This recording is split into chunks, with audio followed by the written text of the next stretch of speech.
President of the Bahamas Christian Council, Bishop Delton Fernander, says they saw great destruction, but also saw brotherly love in Dominica. Having been a part of the Bahamian delegation, Bishop Fernander said the Bahamas stepped up to the plate with its efforts. I believe as a country we demonstrated today that we were citizens of the world. We showed up.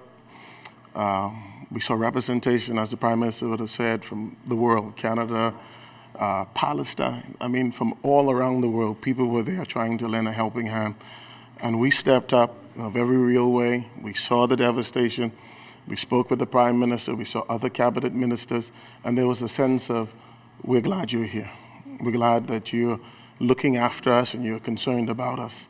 And we, I believe, as a diaspora, are setting a precedent on how we will be taken care of if ever this were to happen to us.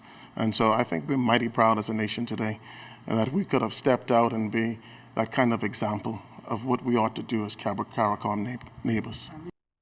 The team used a helicopter to survey the island's devastation before hitting the ground. Bishop Fernander told reporters what he observed as a symbol of faith, which brought some level of reassurance.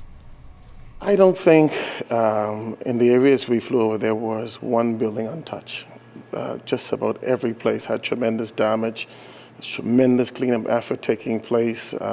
People in the streets, mud still everywhere, not just water, mud still everywhere. You have to wear a mask in some areas from what is taking place and the concern that is in the community.